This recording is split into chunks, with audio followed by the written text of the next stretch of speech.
Hey sports fans, Coach Nick here, and this video is brought to you by the online BBallBreakdown membership. Click the first link in the description below to learn more and join. The Milwaukee Bucks defeated the Toronto Raptors in Game 1 of the Eastern Conference Finals behind the strong play of Giannis Antetokounmpo and the even stronger play of Brook Lopez, who set a career high in points scored. While it was a solid win to open the series for Milwaukee, I can't help but have an uneasy feeling considering the Raptors controlled a lot of the game and exploited the weakness in the Bucks defense that has been there all year long.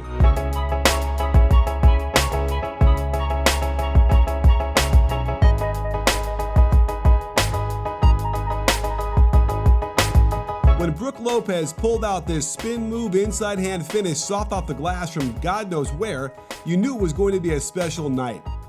But his other baskets were all in line with what we've come to expect from him all year. Trailing threes that are wide open because of Giannis' intense gravity with the ball. Just look at Ibaka walking and staring at the Greek Freak, forgetting about the task at hand. And deep in the fourth, even though Siakam has kept Giannis in front and stopped his progress, Gasol hops to the dotted line, and he's just too slow to change directions and close out for the crucial three that basically ended the game. We talked about the value of early offense for the Bucks against the Celtics, and more examples of it here as Bledsoe's drive sucks the help from Ibaka. In this situation, Fred VanVleet should be closing out to the shooter, Siakam would close out to Mirotic, and Ibaka would pick up Giannis. None of that happens, and he gets a wide open look and knocks it down. Giannis got the crowd going early with a steal off a terrible decision by Marc Gasol, and I'm sure the outrage was piqued by non-Bucks fans. But let's just look at when Giannis picked up his dribble. He throws it out front, where he can now take as many steps as he likes. The ball touches his right hand with the right foot down on the ground. He gets the left foot down before he ends the dribble by touching it with both hands. From there, it's a simple 1-2 layup. Like we saw in the last round, the Bucks want to limit their half-court possessions since they tend to struggle there.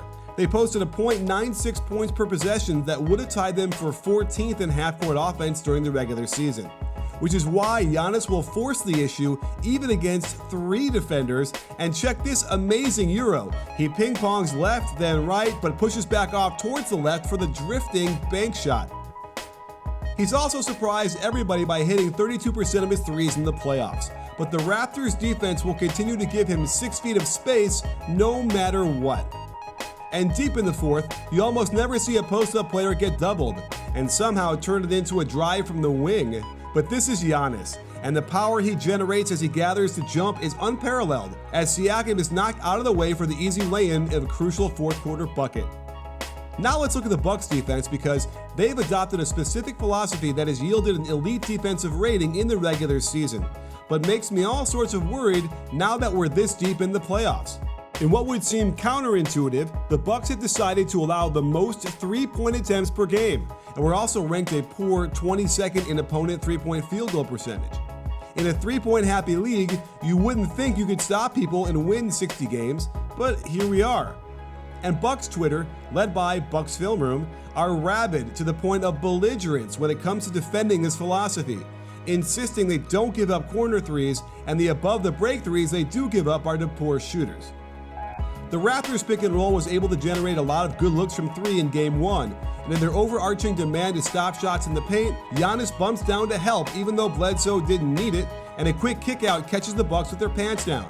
Here's the same action with Brook Lopez dropping deep into the paint to contain the ball handler, and a quick pass gets Gasol a catch with 13 feet of space to work with.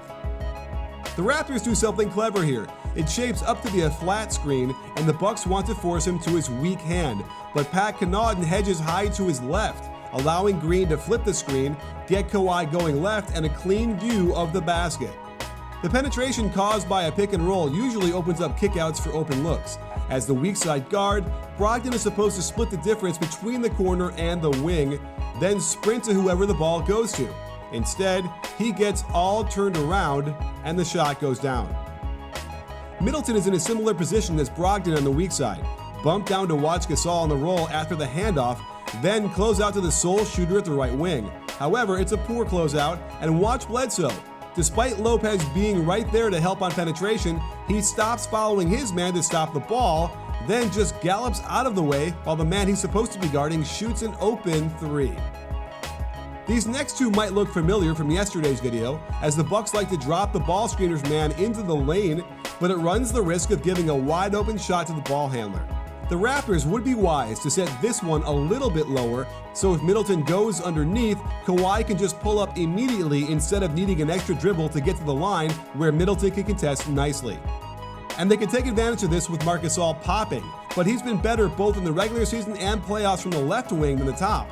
So the Raptors would be wise to set the screen closer to the wing so he can catch and shoot from there on the pop. I always felt Marc Gasol would have made his teams better if he played like he was a 20-point-per-game scorer, demanding more focus from the defense.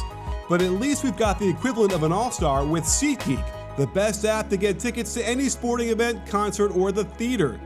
I bet you didn't know that Gasol has been more efficient in transition than Kawhi Leonard during the playoffs, and it's just like finding the event you're looking for in just a couple of taps, with each ticket graded to let you know if you're getting a good deal.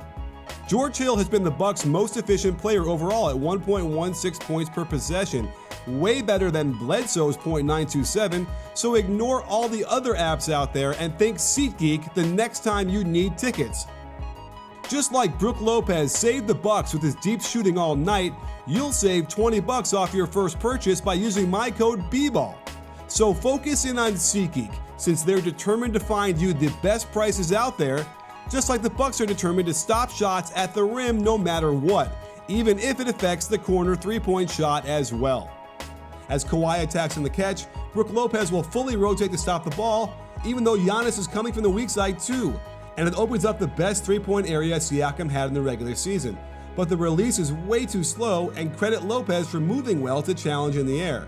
However, the ball does get batted out and gives the Raptors another chance to attack. This time, they skip the ball to Siakam on the left side. He attacks nicely off the catch right to the middle. There really was no need for Bledsoe to help here. Lopez was in good position, and this time it's Lowry getting a wide open catch and shoot, catching Brogdon walking around out there, and it's a game-tying three late. Down only 4 and on the attack, watch Bledsoe in transition getting back. As Green crosses, Brogdon picks him up, and Bledsoe should stop the ball. Instead, he turns his back to the ball and runs away from it. Guys, the ball is the most important thing on a fast break. Now Brogdon is forced to come over, leaving an easy pass to the corner for a wide open three, but Danny Green has been woefully inconsistent all season long, and the Bucks dodge a bullet. Of course, there are tons of factors that will decide this series. Can the Bucks hammer the Raptors like this on the offensive boards?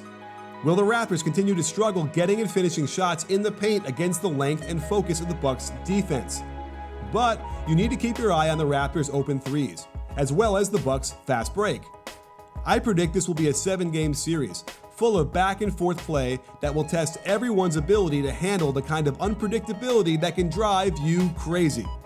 While the Bucks weren't horribly efficient in transition, their 25 points on the break were too many for the Raptors to overcome, and they'll have to keep that number below 20 if they have any hope of winning some games.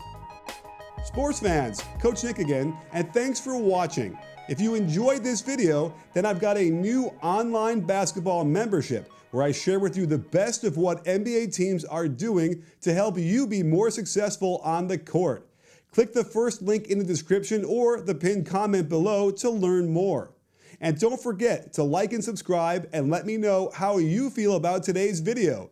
Check your settings to make sure you get notified each time we drop a new one. After all, at BBallBreakdown, we're not a channel, we're a conversation. You in?